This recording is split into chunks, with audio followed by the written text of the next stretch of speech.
Bismillahirrahmanirrahim. Assalamualaikum warahmatullahi wabarakatuh. Dengan Ibu Maripah di sini. Kesempatan hari ini saya akan menjelaskan tentang skala prioritas dan biaya peluang. Apakah itu skala prioritas? Jadi skala prioritas adalah urutan kebutuhan berdasarkan tingkat kepentingan, kebutuhan yang terpenting sampai yang kurang penting. Selanjutnya adalah mari kita lihat skema tentang skala prioritas. Yang pertama adalah prioritas utama, yaitu kebutuhan primer dan kebutuhan sekarang. Apa itu kebutuhan primer? Kebutuhan primer adalah kebutuhan yang saat ini harus dilakukan seperti sandang, pangan, dan papan. Yang kedua adalah prioritas kedua, yaitu kebutuhan sekunder. Kebutuhan sekunder ini adalah kebutuhan yang ketika kebutuhan primer sudah terpenuhi, misalkan hiburan dan kesehatan. Prioritas ketiga adalah kebutuhan tersier, ini barang mewah ya. Baik, selanjutnya adalah ya, skema yang kedua adalah skala prioritas, yaitu kita lihat dari tingkat urgensi, yaitu dilihat dari tingkat kepentingan yang perlu didahulukan. Contoh misalkan ada siswa, dia bertugas sebagai petugas upacara bendera, ya, berangkat dari rumahnya, di tengah perjalanan dia baru menyadari bahwa ketinggalan alat tulisnya. Dia harus berpikir apakah dia harus kembali ke rumahnya untuk mengambil alat tulis atau kan melanjutkan ke sekolahan. Sedangkan kalau kembali ke rumah dia akan terlambat untuk sampai di sekolahan. Tentunya di sini harus kita lihat tingkat urgensinya. Dia harus melanjutkan ke sekolahan. Nanti alat tulisnya bisa pinjam sama teman atau kalau ada kelebihan uang dia bisa membelinya. Nah, selanjutnya skala prioritas yang kedua adalah dari tingkat kemampuan diri, ya. Kemampuan diri ini bisa dilihat dari segi keuangan, membatasi pemenuhan kebutuhan manusia, ya.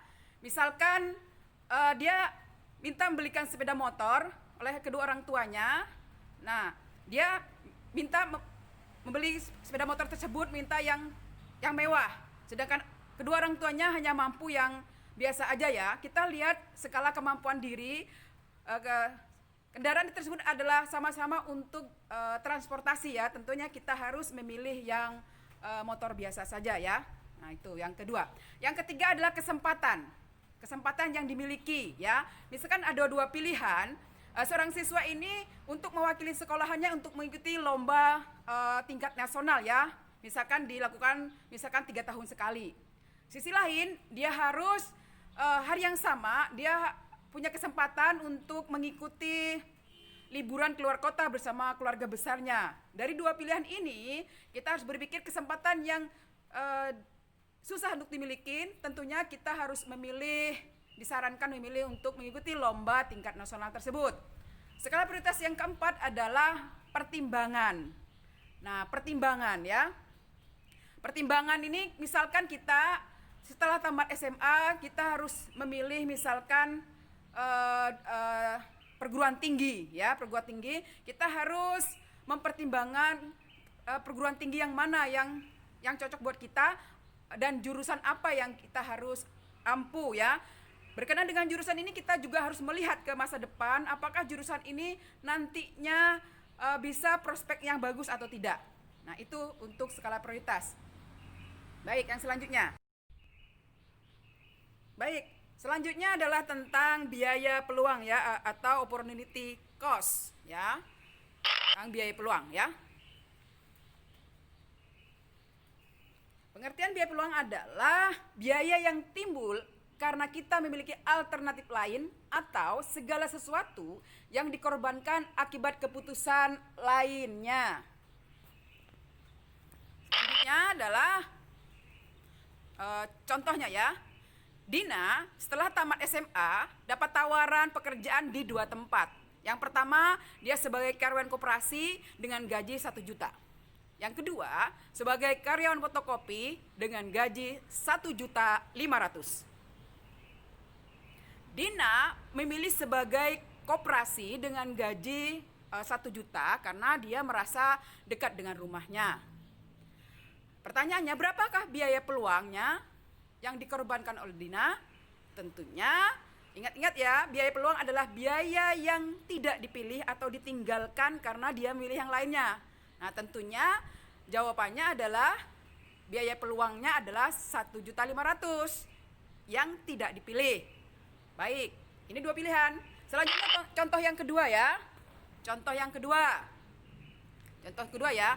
Pak Agus sudah bekerja sebagai karyawan di sebuah perusahaan dengan gaji 4 juta per bulan.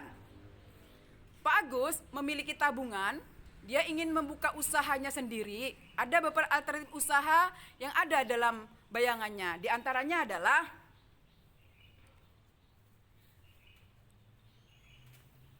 satu, baik, yang pertama pilihan pertama adalah membuka toko dengan keuntungan yang diperkirakan adalah 5.500.000. Yang kedua, dia menjual sepatu dengan keuntungan yang diperkirakan 4.500.000. Sedangkan yang ketiga, dia membuka usaha laundry dengan keuntungan perkiraan 5.200.000. Ya. Sedangkan Pak Agus tetap memilih sebagai karyawan dengan gaji 4.500.000. Nah, pertanyaannya, berapakah biaya peluang? Nah, ingat-ingat, biaya peluang ini adalah biaya yang tidak kita pilih atau tidak kita ambil karena kita memilih yang lainnya, ya.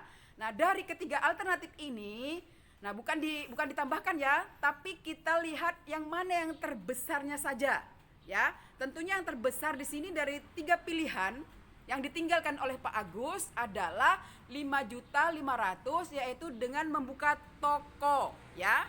Itu biaya peluangnya. Dari ketiga ini jangan dijumlahkan ya. Dipilih yang mana yang tertinggi. Yang tertinggi adalah, saya ulang, adalah 5.500.000, yaitu Pak Agus membuka toko dengan keuntungan diperkirakan 5.500.000, ya. Dari saya Ibu Maripa, terima kasih. Semoga bermanfaat. Wassalamualaikum warahmatullahi wabarakatuh.